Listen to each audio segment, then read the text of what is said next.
I promise you, if you make this mac and cheese on Thanksgiving, you're going to wow everybody at the dinner table.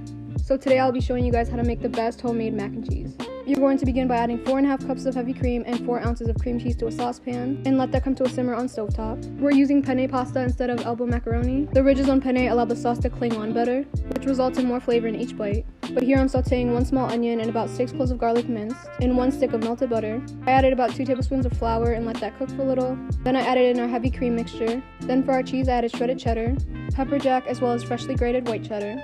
Seasoning with a teaspoon of garlic powder, onion powder, black pepper, and salt.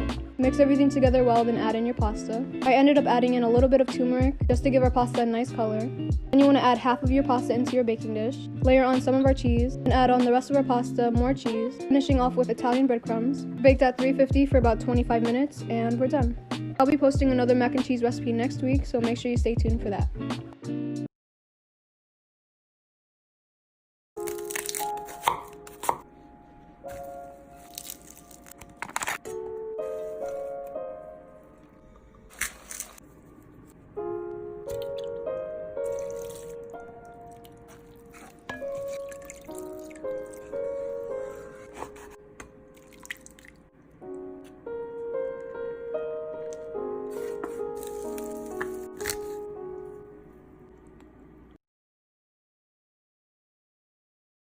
Season your food, 'cause bland food is nasty. Oh, it's more than salt. It's paprika too, that garlic powder, turmeric. Throw some sage up in that bitch. Today we're making Olive Garden's breadsticks, but 10 times better. And if you want the recipe for the chicken gnocchi soup, it's in my last video. But to get started, you want 1 cup of warm water. You're gonna add 2 teaspoons of yeast, 3 tablespoons of sugar, mix and set aside. In your mixer bowl attachment, you're gonna add 3 cups of all-purpose flour, 2 teaspoons salt, and 3 tablespoons olive oil. After you let your yeast mixture sit for 10 minutes, go ahead and add it in last. You want to knead your dough for 10 minutes, add it to an oiled bowl, and let it rest for 1 hour. 1 hour later, you want to dust your countertop with some flour. Pat your dough ball down gently, and you want to cut out 10 breadsticks. You're basically going to cut them into long strips, and then cut the long strips in half. And you want to roll them out very gently, tapering the ends. The less you touch them, the better they're going to come out. You're going to cover with a towel and let them rest for another 15 minutes. Add them to an oiled baking sheet, and we're going to brush on some egg wash. For my egg wash, I only used 1 egg and 2 tablespoons of water. Bake at 365 for 10 minutes. Brushing on 5 tablespoons of melted butter, a tablespoon of garlic powder, and dry parsley, and we're done. Can I get a McFlurry, please? McFlurry not working for McFlurry. This always happens. I told y'all there's food at home. Let's make an Oreo McFlurry. Crush up your Oreos, but leave a little bit in the blender because unlike McDonald's, we're going to mix it up. Vanilla ice cream, a little bit of heavy cream or milk, and blend it up. If you want it extra thick, make sure the ice cream is extra frozen. The little crumbly Oreos is the best part, don't lie. Share and follow for more recipes and ideas. Here's how to make this crispy and airy focaccia. It's fun to make and perfect for snacking and sandwiches. Start by whisking together 2.5 cups of warm water, 2 teaspoons of honey, and 1 packet of instant yeast in a large bowl. You can use active too, just make sure it's alive. Then add 5 cups of flour and 5 teaspoons of kosher salt. Stir it all together until well combined. Then add a 1/4 cup of olive oil to the bottom of a large bowl and scrape the dough into it. Use your hands to coat the dough in the oil. Then cover it and let it rise in the fridge overnight or at room temperature for a few hours. Then use 2 forks to gently deflate the dough and form it into one mass. Add 1 tablespoon of olive oil to a buttered 9 by 13 inch baking tray and slide the dough in. Coat the dough in the oil and let it rise again for another hour or so. This is the fun part. Dimple the dough to create impressions. You can be a little aggressive with this. Then drizzle over some more oil and a bit of flaky salt and bake at 450 for 25 minutes. Cut it into squares or slices and brush over some butter. This one's infused with garlic and rosemary, and enjoy. I used to think bread was evil, along with pasta, rice, and potatoes, and for a long time I deprived myself of those foods thinking I was being good. And then when I couldn't help myself anymore and I binged on french fries or a crusty loaf of bread in the middle of the night with the lights off while my husband slept in the next room, I went to bed feeling like I'd committed a crime. I think what's really evil is this idea that we should ever feel guilty about the foods we eat, especially now. Last week, my mother's dog died, and I had to comfort her from at least 6 feet away while she held her Charlie in her arms, sobbing. And it made me mad and sad and frustrated and helpless that I just couldn't hug her. I woke up this morning feeling grumpy and tired and listening to the news about how long it might be before things return to normal. I won't apologize for baking this focaccia, brushing it with a little extra olive oil, sprinkling it with more than a pinch of salt. I just won't.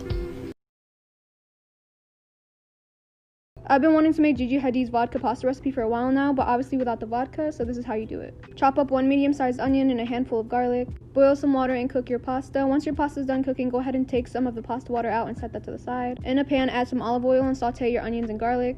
Here I'm adding 2 cans of tomato paste and sauteing that for about 5 minutes. After that, go ahead and add in some heavy cream. I added in about 1.5 cups and I mixed that in. Now as the replacement for the vodka, I use a tablespoon of lemon juice. Added in some crushed red pepper, a half a stick of butter, salt and pepper to season. Turned off the heat and added in some Parmesan cheese and a little bit of the pasta water that we saved. Added in my pasta and that's pretty much it. I topped it with some dry basil because I didn't have any fresh, some crushed red pepper flakes, and there you go. I also tripled the recipe because I have a big family, so keep that in mind.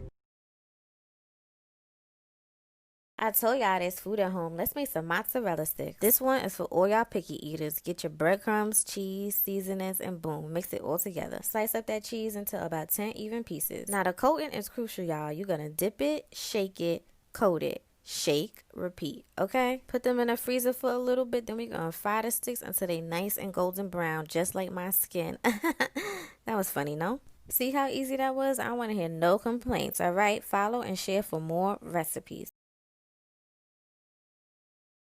Today I'm going to show you guys how to make the fettuccine alfredo from Olive Garden, but 10 times better. And if you want the recipe for these Texas Roadhouse rolls, they're in my last video.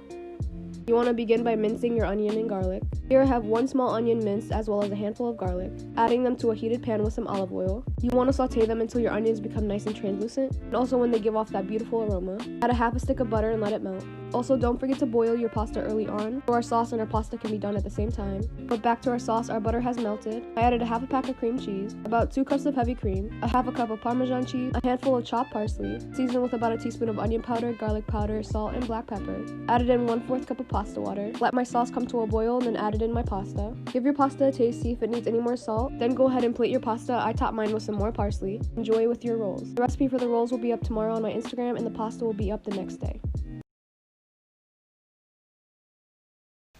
This orecchiette with roasted butternut squash, kale, and caramelized red onion is honestly chef's kiss, and you guys need to make this ASAP. We're going to start by slicing a large butternut squash into cubes, save a cup of it for later. Then we're going to add olive oil, nutmeg, cayenne pepper, salt, pepper, and toss everything together, then bake at 425 degrees for 30 minutes. Now we're going to caramelize some onions, so add your thinly sliced red onions to some olive oil, and this goes for 30 minutes, so get comfortable. Then put it in a bowl, set aside, then salt your pasta water, because that's what we do. Then add your orecchiette to the pot, and now we're going to make the sauce.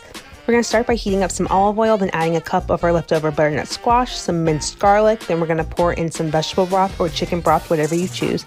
Then add some white wine, and then we're going to add in our chopped kale, our caramelized onions, then we're going to pour in our vegetable broth and let that reduce for 10 minutes. Add heavy cream, then add our pasta right back in. We're going to pour in our roasted butternut squash, add a little pasta water. Finally, mix everything together and top with Parmesan, sage, and enjoy.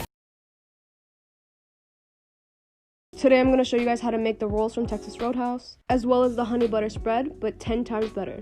You want to start with 1 cup of warm milk, 2.5 teaspoons of yeast, 1/4 cup honey, mix and set aside. In your mixer bowl attachment, you're going to add 4 cups of flour, 1 egg, 5 tablespoons of melted butter, adding in our yeast mixture in last. And in the beginning stages of kneading our dough, you want to add in your salt and knead your dough for 10 minutes. After 10 minutes, add your dough to an oiled bowl, cover and let it rest for 1 hour. While our dough is resting, we're going to make the spread. 1 stick room temperature butter, a half a cup of powdered sugar, half a cup of honey, and 1 teaspoon of cinnamon, mix and set aside. After 1 hour, add your dough to a floured surface. We're going to roll it out to about this thick. We want to cut our dough into rolls, keep them into long strips, and then we're going to fold it in half and then cut. Roll over lightly just to bind the 2 layers. Cover with a towel and let it rest for another 10 minutes. Add to a prepared baking sheet, brush on some egg wash, and we're going to bake at 350 for 18 minutes. To finish off our rolls, I melted some butter, added a little bit of salt, and brushed that on top of our rolls. Enjoy with the spread, and you're done. Not to toot my own horn or anything, but this coffee cake is actually perfect. Start by combining a half cup of brown sugar and 1 teaspoon of cinnamon. Then to make the streusel, lightly mix 1 cup of flour, 1 cup of brown sugar, a half teaspoon of kosher salt, 4 teaspoons of cinnamon, and a half cup of cooled melted butter with a fork. It should look something like this. To make the pound cake, cream together a half cup of softened butter with 1 cup of sugar. Then add 2 eggs and some vanilla and mix. Then add 2 cups of flour, a half teaspoon of kosher salt, 1 teaspoon of baking powder, and 1 teaspoon of baking soda. Then mix together 1 cup of sour cream and a half cup of buttermilk and add that to the batter. Mix everything until well combined and spread half the batter in a lined baking tray. Sprinkle over the cinnamon sugar, add the rest of the batter, and top it with the streusel. Bake it at 350 for 32 minutes, and that's it. The full recipe is on my Instagram. I hope you try it and let me know what. I've been on an extreme Disney kick lately, and I thought it would be a cute idea if I did recipes based off of Disney movies. So today we're making beignets from Princess and the Frog. You want to start off with 3/4 cups of warm water, 2 tablespoons of yeast, 1/3 cup of sugar, mix and set aside. In your mixer bowl attachment, you're going to add a half a cup of evaporated milk, 1 egg, a pinch of salt, 1 tablespoon of vanilla extract, as well as 3 3/4 cups of all-purpose flour. After letting your yeast mixture sit for 10 minutes, go ahead and add it in last. You want to knead your dough for about 10 minutes, set it in an oiled bowl, and you want to let it rest for 1 hour. Add your dough to a floured surface. Roll it out, and we don't want to make it too thin. This is around the thickness that we want it at. You can cut them into squares or rectangles, I did both. Cover with a towel one more time and let it rest for another 10 minutes. You want to fry them on medium heat, and they take less than 30 seconds to cook, so please keep your eye on them. Once they're nice and golden, take them out of the fryer and onto a paper towel. To finish them off, brush them with butter, dust some powdered sugar on top, and you're done. They're at their best right out of the fryer, so enjoy them as soon as possible. And the written recipe will be on my Instagram today.